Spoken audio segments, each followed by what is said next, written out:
พูดแหละอยู่ในรถพูดแหละไปเอาก่อน มาจ้ะขอบใจเมื่อคืนนี่ก็ว่าคืนว่าเพิ่นสิไปหา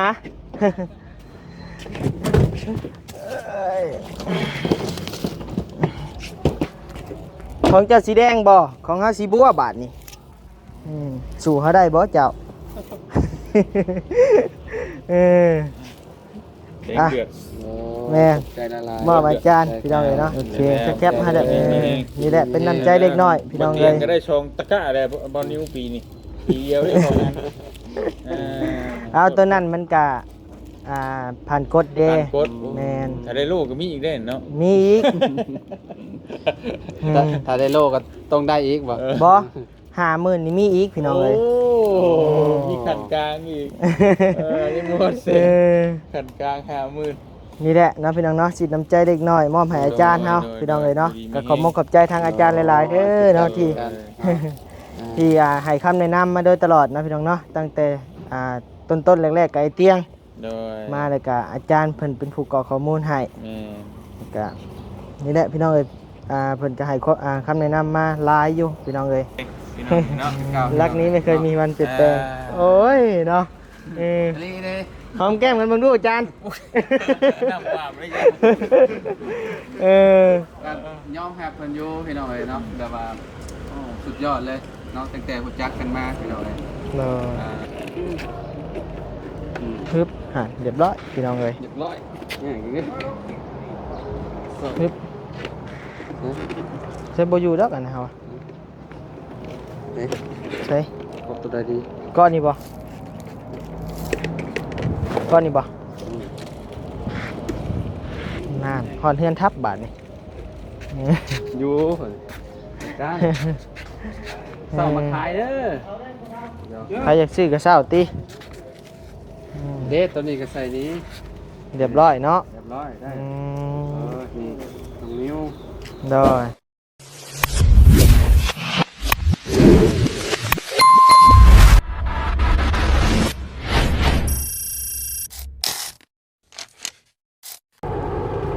ป่ะพี่น้องเอ๋ยเนาะเปิดคลิปเปิดภาพมาบาดนี้พี่น้องเอ๋ยเนาะอยู่เทิงรถเทิงล่างเด้อพี่น้องเด้อเนาะอยู่เทิงรถเทิงล่างกับบานิวนี่แหละพี่น้องเอ๋ยเนาะกำลังเดินทางพี่น้องเอ๋ยเนาะเดินทางกลับมาจากบ้านน้องสายฟ้าเด้อพี่น้องเด้อเนาะหรือว่าบ้านน้องบุญทวีนั่นแหละทั้งสองไอ้น้องเพิ่นนั่นแหละพี่น้องเอ๋ยเนาะเดินทางมากะยาวไกลเติบพี่น้องเอ๋ยเนาะเพราะว่าเดี๋ยวมีการเซอร์ไพรส์นะพี่น้องเนาะหรือว่ามอบน้ำจิตน้ำใจจักเล็กจักน้อยให้ผู้เป็นครูบาอาจารย์เฮาเนาะพี่น้องเนาะหรือว่าทางบ่เตียงบ่ลีแล้วก็อาจารย์ลาวนะพี่น้องเนาะแต่ว่าทางบ่นิวกับอาจารย์ลาวบ่นิวกับบ่เตียงบ่ลีนี่บ่นิวมอบให้แล้วนะพี่น้องเนาะตั้งแต่คืนนี่พุ่นแหละเขาดาวพุ่นแหละพี่น้องเอ้ยเนาะมีแต่ยังเหลือผู้เป็นอาจารย์ใหญ่นะพี่น้องเนาะหรือว่าอาจารย์ผู้เป็นผู้สร้างช่องหรือว่านั่นนี่กับอาจารย์ลาวนี่แหละพี่น้องเอ้ยเนาะใช่นี่แหละพากันนัดกันอยู่นี่แหละพี่น้องเอ้ยเนาะเบิ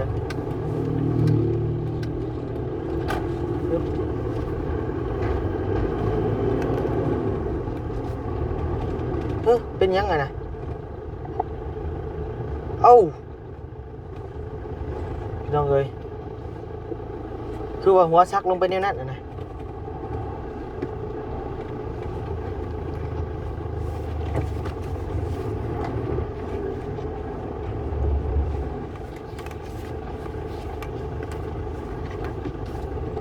เดี๋ยว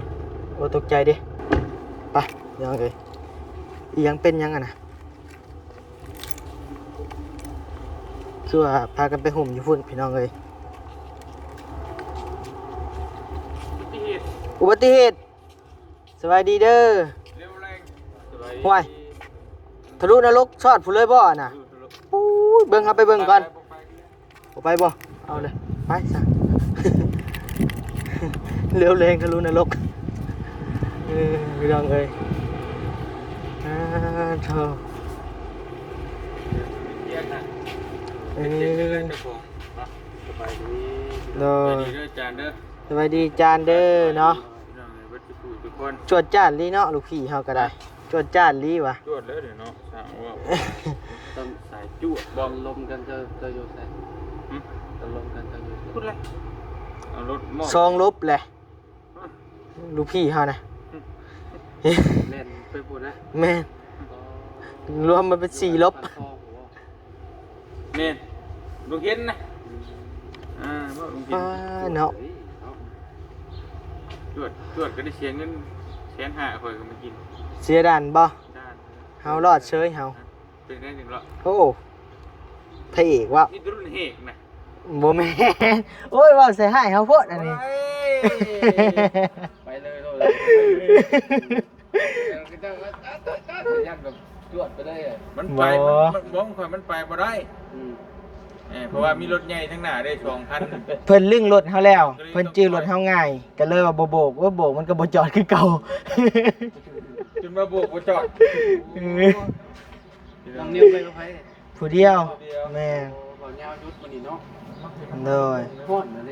มันเนาะ แดดเนาะบ้า เป็นจังได๋ปีใหม่ปีเมืองถ้าลูกพ่อเมียไปเที่ยวแซ่ก็ดี ส่งมาร่ำรวยอยู่บ่เนาะ พ่อนได้นะเขา อืม ปีใหม่วะ ปีใหม่พาใหม่ อยู่เฮือนอะไรไปบ้านบัดเกิด อืม ไปเห็นบูชูบูชาไป พ่อแม่บ่ พ่อแม่แม่ โดย กำแรกๆก็ว่าสิมาเข้าดาวน้ำหมู่คู่อะไรแต่มันเพราะว่าเขาเห็ดวันที่1เด้ โดย เป็นว่ายังคู่กันตื่นแต่เช้าเห็ดแต่เช้าอันนี้กันว่า โต3หนุ่ม3ก๊ก3ข้าวพี่น้องเอ้ย 3กุ๊ก ใช่สีแดงแรงฤทธิ์บ่นี่แดงเดือด แดงเลือดสีแดงแรงฤทธิ์พี่น้องเอ้ย สบายดีข้าง โดยต่อจวดมาเลยเฮาก็ได้ บ่ ตั้งแต่เฮือนไฟฟ้าโหยันบ่ทันพาด้านอีก ไปเว้าแล้วเพิ่นเห็นจดนี่เห็นแล้วรถคาด้านนู่นน่ะได้แล้วบ่นิ้ว เว้าหยอกเด้อพี่น้องเด้อเนาะ เลยว่าจะเกมมิลี ตรวจมากขนาดเลยเนาะ โดยนำก้นกันมากกับไอ้เตียงแต่บ่ทันรับนี่แหละพี่อันจานเอ้ยเนาะมื้อนี้ก็บ่มีหยังหลายมีน้ำเล็กน้ำใจเล็กน้อยเนาะที่ว่ามาให้ครูบาอาจารย์พี่น้องเอ้ยเนาะพูดละอยู่ในรถพูดละไปเอาก่อน มาจ้ะขอบใจเมื่อคืนนี่ก็ว่าคิดว่าเพิ่นสิไปหา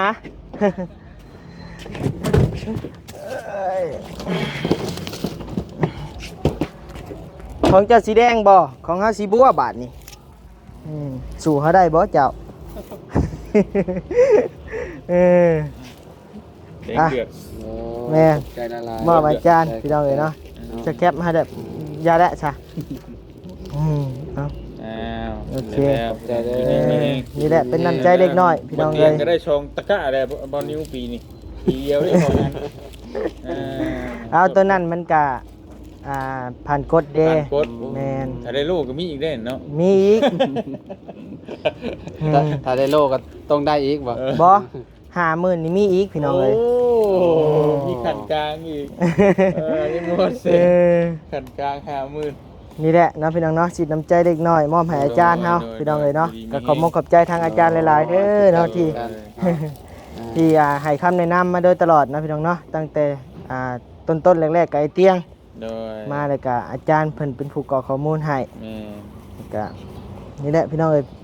เพิ่นก็ให้คำแนะนำมาหลายอยู่พี่น้องเอ้ยมาแต่ทางใดเจ้า ใช่บ่ โดย มาแต่บ้านพอได้มาแต่บ้านไผ่ไปส่งลูกส่งเมียแล้วก็มาพี่เลย โดย พอดีนัดกันนี่แหละอยู่นี่แหละ ตัวแห้งเนาะเอามือรุม มาล้างรถล้างหยังครอบ ทางบ่นิวก็บ่ได้บอก เป็นเดือนเลย ทางบ่นิวก็บ่ได้บอกเพิ่นได้ว่าบ่นิวสิมาเนาะมีแต่ทางไอ้เมฆกับไอ้เตียงฮู้ อ้ายก็บ่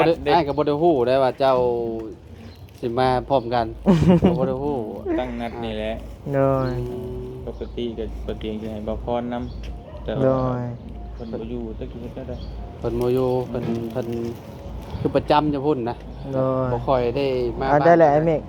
โอเคโอเค อย่าจับก็ได้ขอบใจหลายๆ ไอ้เมฆโดยพี่น้องเอ้ย ไปเที่ยวทางใดมื้อนี้ บ่ได้ไปเที่ยวได้ ค่ำๆนี่แหละ บ่ได้ไปทางใด คิดว่าพาแฟนพาหยังไป บ่ได้มีเลยจานเอ้ยบ่มีได้ บ่มีแฟนบ่ มื้อคืนนี่ก็เขาดาวกับอ้าย ก็จอดเข้าปัง พากันตีซึกกันอยู่ อันเห็นส่งลงในกลุ่มแล้วก็ค่อยก็โอ้จักสิเฮ็ดจังได๋ก็อยากมาคือกันแต่ โด ว่าย หักเป็นได้เฮาว่าเฮาคาเวียกเด้ โดย ยันตื่นบ่ทันยามเช้า มีเมียกินข้าวก็ แม่นเพราะว่าเฮ็ดอันนั้นแต่งแก้ผู้ซ่าเด้ โดย ตื่นแต่เช้าแล้วคะแนนว่าบ่ได้เฮ็ดก็สิมานั่งนั่นแหละไล่สดน้ำหมู่คู่กันแหล้วเพราะว่าเข้าในกลุ่มมาแล้ว โดย โดย อันเมียงมาไล่สดเนาะส่งท้ายปีเก่า ตอนรับปีใหม่เนาะ ต้อนรับปีใหม่ ถามข่าวๆพ่อแม่ FC เพิ่น บ่ได้ไล่สดนี่ใน YouTube นี่ก็โอ้ค่อนข้างสิแบบเป็นปีแล้วมั้ง โอ้ ปีปลายแล้วจนลืมแบบ วิธีไล่ได้ ได้ เด้ วิธีไล่แล้วนี่ ลืมใดๆมันเฮาบ่ได้ไล่เด้เนาะ โดย ในแฟนเพจตะกี้เด้ตอนน้ำท่วมเนาะ แม่นโอ้ได้อยู่ชุย ตอนนั้นม่วนอยู่ตอนนั้น FC เบิ่งหลายแฮะ ไล่สดบ่ แม่น อืม ตอนนั้นกับเนาะไปบ่าวยาวบ่ายังเนาะตรงน้ำท่วมไล่ไปกับ FC หลายแฮะ โดย ผมมื้อนี้นี่เพจก็บ่ได้นั่นบ่ ฮะ บ่ได้ค่อยได้ไล่ บ่ได้ไล่ เนาะ ถ้าไล่ก็ไล่เนาะนี่ติ FC เจ้าก็หลายซ้ํเลย แม่ ไปทางใดกับพ่อนะ โดยจักเวลาก็สิไล่ก็จักยามใดที่สิมี แม่ถ้าเฮาไล่ตอนเร่งนี่มันเป็น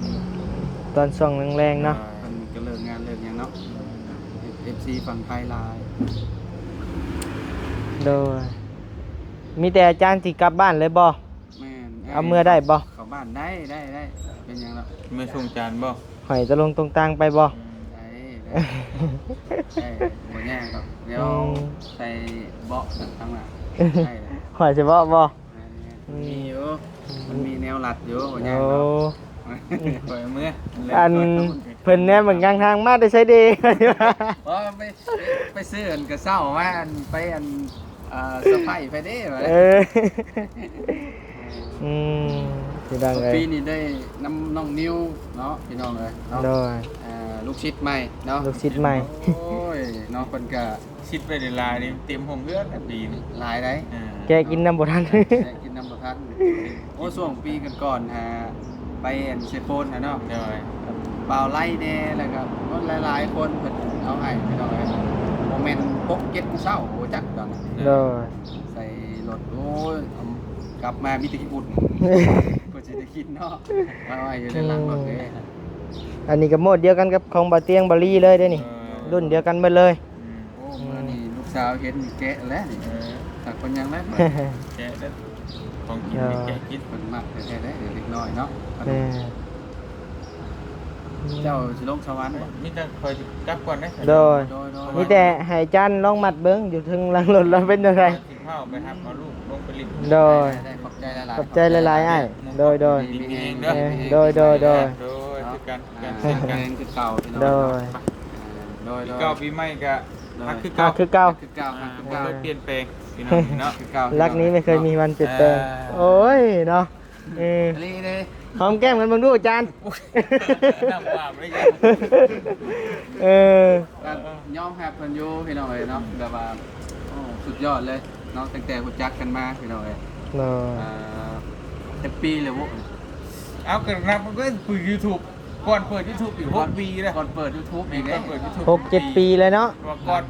เปิด YouTube มันเป็นปีแล้ว โอ้ ปีปลาย หลายเองพี่น้องเนาะ 6ปีปลายแล้ว แต่ว่าอาจารย์นี่เป็นรุ่นอ้ายไอ้เตียงบ่ แม่ อาจารย์นี่40เนาะ เฮ้ยพี่เบา30 30ปลาย โอ้ โดย รุ่นเล่าข้าวเดียวกันนี่แหละลื่น2ปีแชมปีนี่นะบอกดิสิ เปล่าว่าข่อยไอ้40 เบิดเลยบ่ เกือบสิดีติ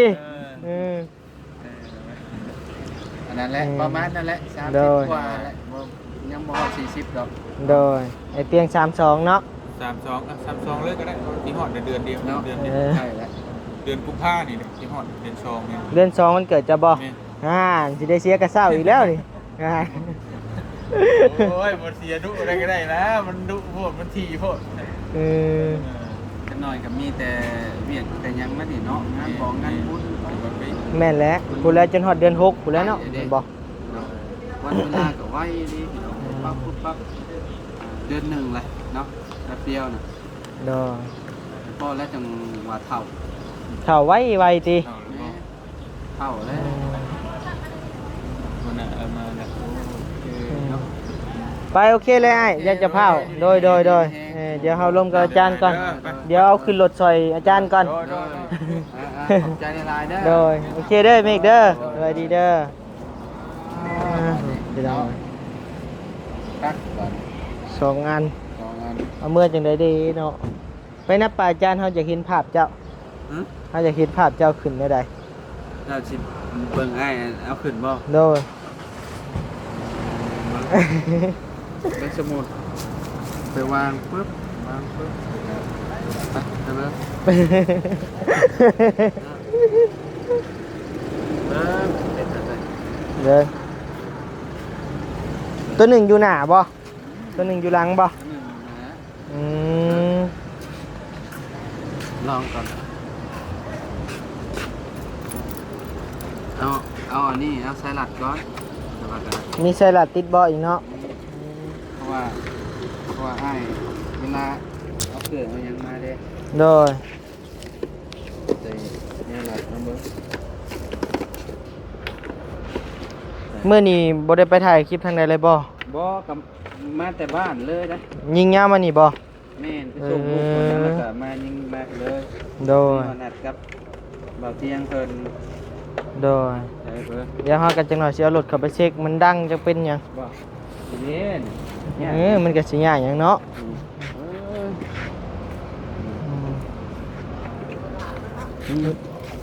ไป ฮะเกี่ยวอันนี้ก่อนบ่บาทหนึง